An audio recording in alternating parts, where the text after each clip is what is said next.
বন্ধুরা, লক্ষ্মী ঝাঁপি ধারাবাহিকের আজকের পর্বে দেখানো হয়েছে দীপ ঝাঁপিকে বলে, চল আমি তোকে বাড়িতে পৌঁছে দেই। ঝাঁপি বলে, না দীপদা, তার কোনো প্রয়োজন নেই, আমি একলাই যেতে পারবো। দীপ বলে, না বাবা, এমনিতেই মাথায় আঘাত পেয়েছিস, এরপরে যদি আবার মাথা ঘুরে রাস্তায় পড়ে থাকিস সেই দায়িত্ব আমার ওপরেই আসবে, তাই না? চল, আমি তোকে পৌঁছে দিচ্ছি। এই বলে দীপ ঝাঁপিকে বাড়িতে নিয়ে আসে। ঝাঁপিকে দেখে ঝাঁপির মা ভীষণ চিন্তায় পড়ে যান। সামনেই মেয়ের বিয়ে, মাথায় কতটা আঘাত পেয়েছে, ও কি সুস্থ হতে পারবে? ও যেখানে আঘাত পেয়েছে সেখানে কি চুল আছে? চুল কি গজাবে? নানান প্রশ্ন করতে থাকে। দীপ বলে, কাকিমা আপনার চিন্তার কোনো কারণ নেই, আর ঝাঁপির বিয়েতে কোনো বাধা পড়বে না, দুটো দিন রেস্ট নিলেই ঠিক হয়ে যাবে, এমনিতেই ব্যথা পেয়েছে আর কি। ঝাঁপির মা বলে, ভাগ্যিস তুমি ছিলে বাবা, তাই তো এ যাত্রায় বেঁচে গেল। দীপ ঝাঁপির মাকে বলে, কাকিমা তবে আজ আমি আসি, কোনো দরকার হলে জানাবেন। এই বলে দীপ বাড়ি থেকে বেরিয়ে আসে।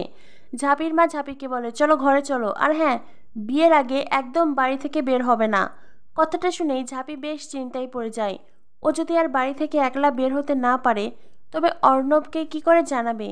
আর বন্ধুবান্ধবদের জানালে বিষয়টি আরও বেশি জলঘোলা হবে। নানান কথা ভেবে ঝাঁপি ভীষণ চিন্তায় পড়ে যায়। অন্যদিকে ঝাঁপির বাড়ি থেকে বের হয়ে দ্বীপের মনে হয়, আরে ইনকা কোথায়? ইনকাকে তো সে রাস্তাতেই ছেড়ে এসেছে। ইনকাকে রাস্তাতে আছে নাকি বাড়িতে ফিরলো? এইবার দ্বীপের ইনকার জন্য বেশ চিন্তা হচ্ছে। দীপ বারবার করে ইনকাকে কল করলেও ফোনে পায় না। অন্যদিকে ইনকা বেশ রেগে গেছে। সে তার মাকে বলে, মম, আমি আর এখানে থাকতে পারছি না। এই মিডল ক্লাস ফ্যামিলি, এই আনন্দপল্লীর মানুষজন আমার কাউকে পছন্দ হচ্ছে না, আমি এখানে অ্যাডজাস্ট করে থাকতে পারছি না। তখনই সেখানে রূপচর্চা করতে করতে আসছিল কাসাই। কাসাইয়ের সাথে ইনকার ধাক্কা লাগে। ইনকা ননসেন্স বলে চলে যায়, যেটার কাসাইয়ের ভীষণ গায়ে লাগে। কাসাই বলে, কি, আমি সরকার বাড়ির বড় মেয়ে আর আমাকে ননসেন্স বলে চলে যাওয়া? তখনই দীপ ফোন করে কাসাইকে বলে, কি রে, ইনকা কি বাড়িতে ফিরেছে? কাসাই বলে, শুধু বাড়িতে ফিরেছে তা নয়, আমাকে ননসেন্স বলেছে। দীপ বলে, দেখ, এমনিতে বর্ষা বাদল, রাস্তাঘাটে কাদা, ও ভীষণ রেগে গেছে, বুঝলি তো, ওর কথায় কিছু মনে করিস না। তখনই কাসাই ভুলভাল ইংরেজিতে বলে, আমি সরকার বাড়ির বড় মেয়ে আর আমাকে কিনা ননসেন্স বলা? তখনই দীপ বলে, আগে ইনকার মন ঠিক করি, তারপরে তোর ইংরেজি ঠিক করব। অন্যদিকে কাসাই ভীষণ রেগে গেছে। কাসাই বলে, আমি এই বাড়ির বড় মেয়ে আর আমাকে ননসেন্স বলেছে তো ঠিক আছে, বউ হয়ে তো এই বাড়িতেই থাকবে, তখন আমিও বুঝাবো, আমি তো তোমার বড় ননদ হব, তাই না? তোমাকে উঠতে বসতে এমন জ্বালা যন্ত্রণা দেব। কাসাই রেগে মেগে ওখান থেকে চলে যায়।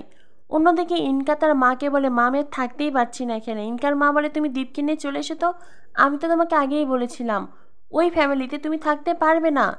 ইনকার বাবা ইনকার মাকে বলে, তুমি ওকে কি বলছো এসব? হ্যাঁ, ও চলে আসবে, ওটার হবু শ্বশুর বাড়ি, ভুলে যেও না আমি অনেক টাকা ইনভেস্ট করেছি, এখন যদি ও চলে আসে তবে কি হবে? ইনকা তার বাবার কথাটা বুঝতে পারে। তখনই সেখানে আসে দীপ। দীপ ইনকাকে ডাকতেই ইনকা বলে, মা, আমি তোমার সাথে পরে কথা বলবো। ইনকা তার মায়ের কল কেটে দেয়। দীপ এসে বলে, ইনকা তুমি কি করছো, ব্যাগপত্র গোছাচ্ছ কেন? ইনকা বলে, শোনো দীপ, আমি আর এখানে থাকতে চাই না, আর তোমার সাথে আমি সম্পর্ক কন্টিনিউ করবো নাকি সে বিষয়ে ভাবছি। দীপ বলে, প্লিজ তুমি রাগ করো না, তুমি কেন এসব কথা বলছো বলো তো? ইনকা বলে, আজ তুমি আমার সাথে যেটা করেছো আমি কোনো দিন ভুলবো না। এই 5 বছরে তুমি কখনো আমার সাথে এমন করোনি দীপ, কিন্তু আজ তুমি করছো, তাও আবার ওই থার্ড ক্লাস মেয়েটার জন্য। দীপ বলে, আই এম সরি, বললাম তো সরি। আসলে কি বলো তো, ও তো আমাকে বাঁচাতে এসেই মাথায় আঘাত পেয়েছিল, তাই আর কি, ওকে হসপিটালে নিয়ে গিয়েছিলাম, ঔষধ নিয়ে তারপরে ওকে বাড়িতে পৌঁছে দিয়ে এলাম। প্লিজ ইনকা, তুমি রাগ করো না। ইনকা বলে, দেখো দীপ, আমার সাথে সম্পর্ক রাখতে হলে তোমাকে ঝাঁপিকে ছাড়তে হবে। ঝাঁপির সাথে তোমার মেলামেশা আমি পছন্দ করছি না। দীপ বলে, ইনকা, তখন থেকে কি এক ঝাঁপি ঝাঁপি করে যাচ্ছ বলো তো?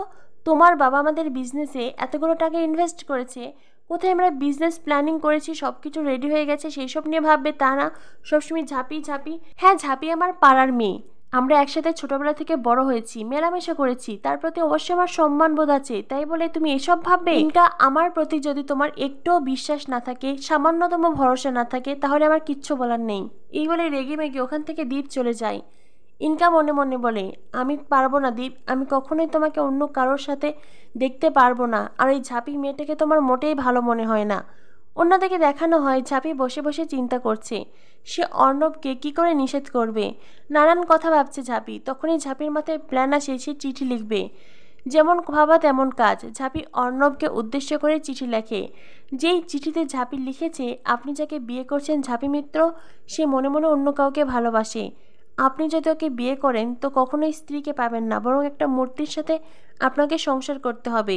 ঝাঁপির ভালোবাসা আপনি কখনোই পাবেন না।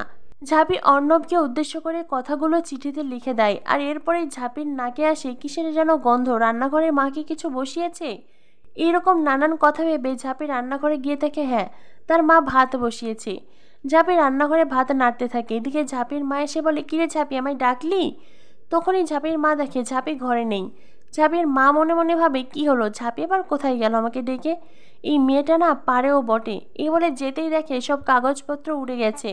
তখনই ঝাঁপির মা সেগুলো গোছাতে যায়। অন্যদিকে ঝাঁপি নিজের ঘরে এসে দেখে তার মা অর্ণবকে উদ্দেশ্য করে লেখা সেই চিঠিটা পড়ছে, যেটা দেখে ঝাঁপির তো আত্মা শুকিয়ে আসে। ঝাঁপির মা বলে, এইসব কি? হ্যাঁ, তুই এই সর্বনাশ করতে যাচ্ছিলি? ঝাঁপি বলে, মামি এই বিয়েটা করতে চাই না। ঝাঁপির মা বলে, তুই পাগল হয়ে গেছিস? বিয়ের দিনক্ষণ ঠিক হয়ে গেছে, বিয়ের কেনাকাটা শুরু হয়ে গেছে, আর এখন তুই এই বিয়েটা ভাঙতে বলছিস? ঝাঁপি, দেখ, লোক জানাজানি হয়ে গেছে, বিয়ে থেকে আর পিছিয়ে আসা সম্ভব নয়। আর কার জন্য এত সব কিছু করছিস তুই? তুই কাকে পছন্দ করিস বল? ঝাঁপি বলে, মা সেরকম কেউ নেই, আসলে কি বলতো, আমি বিয়েটা ভাঙতে চাই, তাই মিথ্যে মিথ্যে সব কিছু লিখেছি।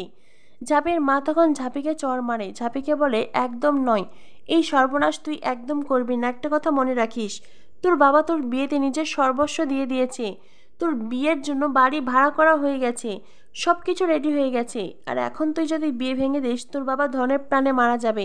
তাই আমার মাথায় হাত দিয়ে বল, তুই এই বিয়েটা ভাঙবি না। আর একটা কথা মনে রাখিস, তুই যদি এই বিয়েটা ভাঙিস তোমার মরা মুখ দেখবি। তোর জন্য তোর বোনের বিয়ে হবে না, সেটা আমি কোনো দিন হতে দেব না। ঝাঁপির মা নিজের কথাগুলো বলে, তারপরে চিঠিটা পুড়িয়ে ওখান থেকে চলে যায়। আর ঝাঁপি কাঁদতে থাকে, আর কোনো পথ খোলা নেই। তার মা কিছুতেই এই বিয়েটা ভাঙতে দেবে না। অন্যদিকে মায়ের দিব্যি সবকিছু মিলিয়ে ঝাঁপি বসে বসে কাঁদছে। এরপর দেখানো হয় ঝাঁপির বিয়ের সময় এগিয়ে আসছে। ঝাঁপির জন্য কেনাকাটা করা হচ্ছে, তার বিয়ের কার্ড দেওয়া হচ্ছে। দ্বীপের বাড়িতেও বিয়ের কার্ড দেওয়া হয়। যে বিয়ের কার্ড হাতে নিয়ে চূর্ণি, কাঁসাই তাদের মন খুব খারাপ হয়ে যায়। কাঁসাই ঝাঁপির ঘরে এসে দেখে ঝাঁপি জানালা ধরে কাঁদছে, যেটা দেখে কাঁসাই কাঁদতে কাঁদতে ঘর থেকে বেরিয়ে যায়। চূর্ণি, কাঁসাই, মহুয়া এতজন মানুষ তারা চাইছে কাঁসাই আর দ্বীপের বিয়ে হোক, কিন্তু তারা কিছুই করতে পারছে না। আগামী পর্বে দেখানো হবে গায়ে হলুদের সময় কাঁসাই দ্বীপের গায়ে হলুদ লাগায়, আর তারপরে সেই হলুদের বাটি ঝাঁপির হলুদের বাটির সাথে বদলে দিতে চাই। তখনই ঝাঁপি বলে, তুমি হলুদের বাটি কেন বদলে দিচ্ছ কাঁসাই দি? কাঁসাই তখন ঝাঁপিকে বলে, আমি দাদা ভাইয়ের সাথে তোর গায়ে হলুদ করিয়ে দিচ্ছি রে। কথাটা শুনে ঝাঁপির চোখে জল ছলছল করে। তখনই সেখানে আসে দ্বীপ। দ্বীপের দিকে তাকিয়েও একাধারে তাকিয়ে আছে ঝাঁপি। তার কষ্ট হচ্ছে, কষ্টে বুক ফেটে যাচ্ছে। চোখের সামনে ভালোবাসার মানুষ, অথচ তার হাত ধরে দাঁড়িয়ে আছে অন্য কেউ। আবার ঝাঁপিরও অন্য জায়গায় বিয়ে হয়ে যাচ্ছে। গায়ে হলুদের সময় দ্বীপের সাথে কাটানো অতীতের অনেক স্মৃতি ঝাঁপির মনে পড়তে থাকে। তো বন্ধুরা, কি হতে চলেছে লক্ষ্মী ঝাঁপি ধারাবাহিকে? লক্ষ্মী ঝাঁপি ধারাবাহিকের পরবর্তী আপডেট পেতে আমাদের সাথেই থেকো। ধন্যবাদ সবাইকে।